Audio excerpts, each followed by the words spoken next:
welcome back to me. I'm here at DXN Cabuyao Service Center.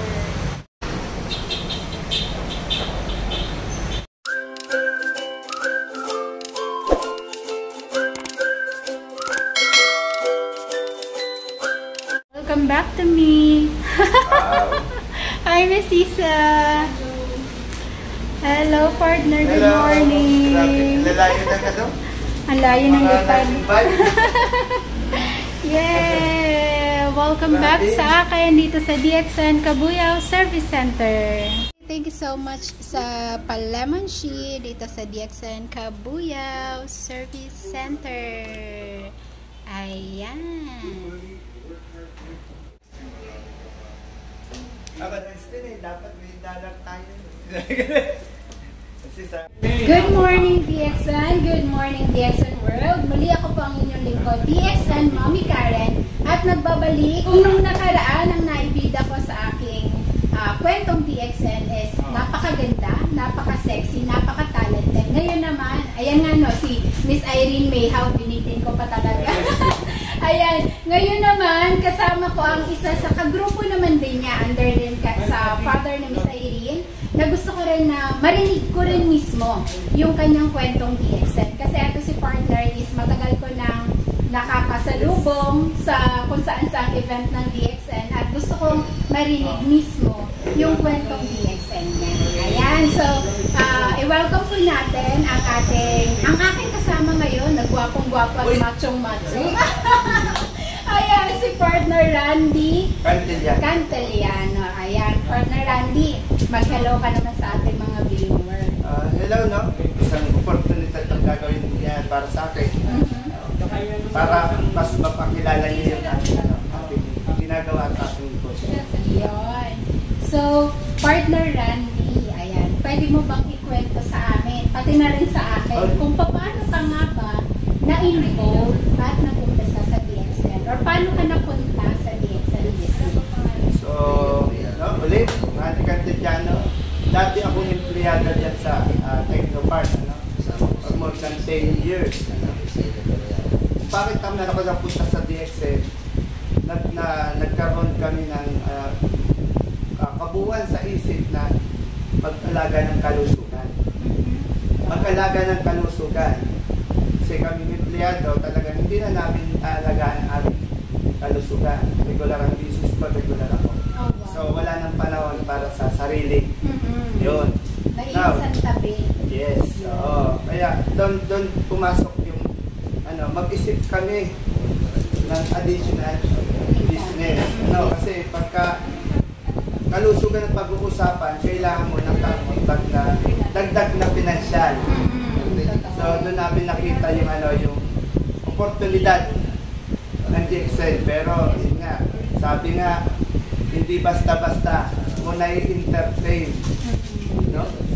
Karoon pa ng agam-agam. No? Nagkaroon ng alinlangan. Kaya dumating sa buhay ko to na nalinawan ako, doon ko nabilisyan siya ng pansin at oras. Nung time na nagtatrabaho ko, kasi matagal lang in-opera, yun nga lang, hindi nabibigyan ng oras. Kaya lagi ko sinasabi, ang oras ay mahalaga. Kasi bakit? Yun yung magbibigay sa iyo ng kaalaman. Doon sa hinahanap mong magandang kalusugan ko sa financial. So isa ka rin pala dati partner sa mga tao wala akong time. Yes, yan yung lagi sinasabi ng aming buhay. Bakit? Kasi nakafocus nga kami dun sa work, sa pera. Yes. So nakatali sa work, kaya talagang inisip natin na walang tayo lalo.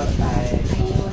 So paano naman nangyari partner? Na-invite ka na dito sa DXN. Yun na nga. At paano mo pinagbigyan? Yung makulit ba? Hindi sa makulit yung nag-sponsor sa akin o yung nag-invite Hindi ko lang siya matanggihan. Kasi bayaw ko siya. Ayun naman. Walang kawala. Hindi pwede. Pumasok kami, pero hindi ko agad ginawa. Inom lang ako ng kape, nag-atak ng DXN. Kahit hindi pa ako miyembro, alam ko na may membership. So, nga lang, yung misis ko, very negative. Oh. So parang nadadala ka rin. Oo, siyempre, hindi ko pwedeng kalabanin yun. Alam ko na mangyayari. Commander Oo, yun. commander yun. Yun yung mas, napansin ko na bakit hindi ko agad nagawa. Pero hindi ako nagsisip kasi nga, hindi pa kami nagkakasundo dun sa nagiging senaryo. Yun, simula nung siguro, pinagkaloob na sa amin na sabing tanggapin niya na ito, opportunity na ito. Ano ba yung nagpag-isip talaga na kailangan kong trabahuin? No, nagkaroon ng malaking problema sa kalusugan. Ayun, yun yung naging parang calling. Calling, kasi Eto na. yun na nga eh. Halos nababad kami sa hospital, monitor, medication, hanggang sa nagkaroon ng malala. Sino partner? Sino yung nagkasakit? Ikaw? So si Mrs. For operation siya sa gallstone. Gallstone. No? Meron siyang fatty liver, meron siyang psoriasis, meron siyang diabetes, meron siyang malabo ang mata. So, doon sa senaryo na yon, doon ako nagkaroon talaga ng malalim na panalangin. Lahat tayo nananalangin, pero yung sinasabing serious, yung malalim at maintindi, talagang heart by heart, nagawa natin yun. Kasi bakit? Buhay yung nakasalalay. Kung bakit, ando na lang yung yung pagkaseryoso dun sa aming trabaho dito sa DS. Isa yun sa nagpapalalim ng aming pagsisikap po ng aming trabaho dito sa DXN. So, in short partner, nung mga time na yun, na talagang hinakot, inisis yung mga problema pang kalusugan na yun, is gumaling naman. Natulungan. Yun yung mas sa akin, naghila. Oo. Kasi nga, nung pumasok kami sa DXN, wala kaming alam doon sa produkto. Yes. So, ang ginawa lang namin, number one, gumamit ng produkto. Ngayon, siyempre, wala akong alam, bago may mga sometimes na nararamdaman ng aking business. Doon ako nag-iisip na kailangan ko mag-aral. Doon sa produkto ng DXN. Kaya umaattend ako dito ng seminar, no? Walang nag-guide sa akin na attend ako kasi gusto ko nga matuto. Pusa, dahil kailangan ko. Now, hanggang sa yan na, pumasok na yung mga kaibigan natin dito, mga business partners na, sige, tulungan kita. Sige, turuan kita. Doon lalo lumaki yung aking puso. Lalo akong lumakas kasi binigyan ka ng chance or binigyan ka ng tinatawag na guide or tinatawag na tawag sa akin to, parang support. Yan. Doon ako nag-isip na maaasahan ko to. Alam mo, partner, kinikilabutan ako kasi 1 month after, yung lahat ng nabanggit na sakit, na totally malinis yun. Wala yun. So, sabi ko, yung pera na dapat gagastusin namin sa hospital na 120,000, hindi ko na nadala yun doon. Wow! Tinodo ko na yan sa DXN. So, ibig sabihin, partner, ang laking natipid nyo. Yung 120 ang nagastos na namin doon, yung 30. Oh my gosh, grabe. Kaya hindi totoo yung sinasabi ng karamihan na mahal ang DXN products. Hindi totoo yun. Libre. Kasi bakit? Life yung... Kinalabutan na rin kaya ako. nga life yung life yung sinalba mo buhay yan Ang pera kikitain natin. Ang buhay hindi na natin kayang bawiin yan. So, isa to sa pinangahawakan ko para ipagpatuloy yung yung nasimulan ko. Bakit ko kailangan ipagpatuloy? Marami ang matutulungan. Yung aking experience, yung aking kaalaman.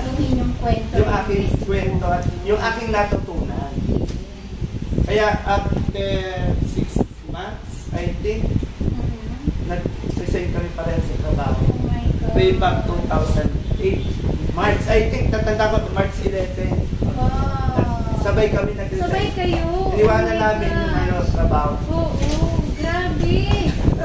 So, ganun kalalim yung nagawa ng DXN Products para bitawan nyo yung inyong trabaho nang sabay. Yes. Grabe. Napaka-amazing ng story nyo. So, ibig sabihin nun, partner, ginawa nyo full-time, kayong mag-asawa, ang DXN business. And, gaano katagal, partner, yung naging proseso para kayo kumita ng sapat? Para sa mga bayarin, syempre, alam naman natin na kapag tayo may pamilya na, may mga bills, kabilaan.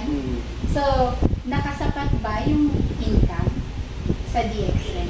Way back 2007,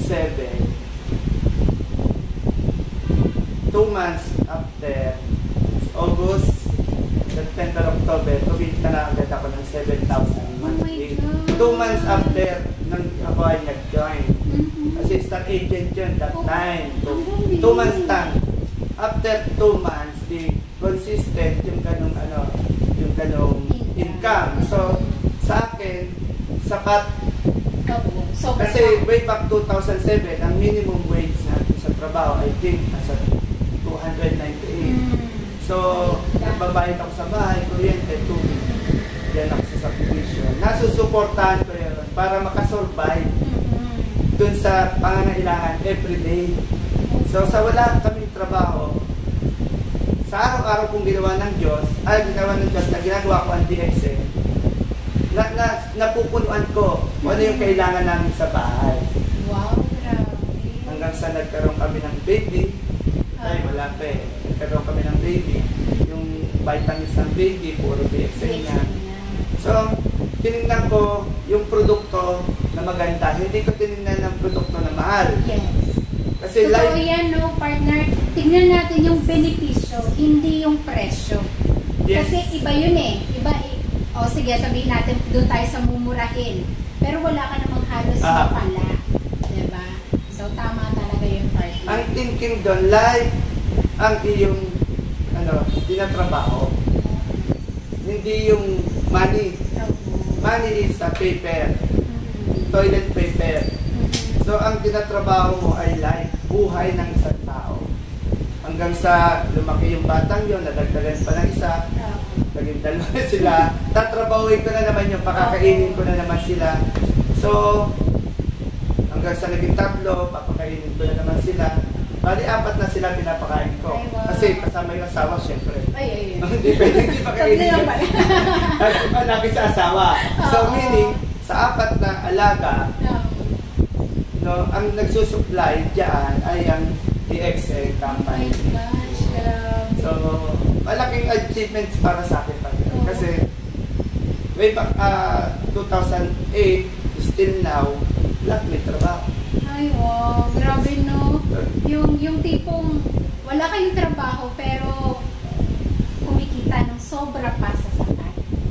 Yun ang pinaka na kung saan hawak mo na oras mo, Yun. nakakapag-enjoy ka, naalagaan mo yung family mo, naasikaso mo yung buhay mo, nabibigyan mo ng oras yung anak mo para sa kagustuhan niya.